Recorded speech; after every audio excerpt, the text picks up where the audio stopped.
Hey, what's happening, you guys? Today I'm going to show you how to remove and replace a 2010 Honda Odyssey. I think this is from '05 to '10. Alright, front motor mount. Both ones already right here. Major problem right here. This ends up breaking off from the top part. So in order to do that, what's up, dog? How you doing? I'm good. Good. So what you're going to have to do is remove all this stuff out of the way. You got a battery here, battery tray. You got your intake and air cleaner box. And what I ended up doing was I removed this solenoid out of the way. This is what connects to your motor mount at the bottom. And that's connected. Where is it connected to?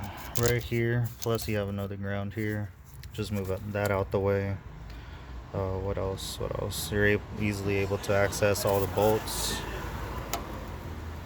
All the bolts. You're gonna need a long extension. That long, that'll make your life a lot easier. And then what I ended up doing was I took out this ignition coil just so I could get my hands in and reach easier. Plus my extension has easier access. Alright, the four bolts that connect to the motor mount are size, what was it? 14 millimeter. That one right there is a 14, and the two sides are a 17. Okay. Easy access to get the battery tray out is from the bottom for the two bottom bolts, one here and one here. And then there's going to be one here and one here.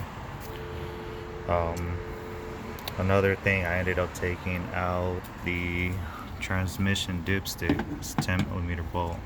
That just makes life easier to slide this motor mount out of the way. And also there's another bracket here on the starter. I ended up taking that out to make life easier. Okay, and then once you got those bolts out of the way, obviously you have to get all that out the way before you take out the transmission mount or the engine mount. But get out that out all the way, bend the hose, and then you're able to move this motor mount out of the way. Another thing is the transmission mount. There's two mounts, one here and one there. At the bottom there's four bolts, 2 and 2. Remove that. Supply a jack underneath the transmission and jack the whole system or the whole assembly up. Then you're able to take that out. Be careful not to break any wires, hoses, things like that, because you don't want to do extra work. Alright, 2010 Honda Odyssey. Comment if you have any questions.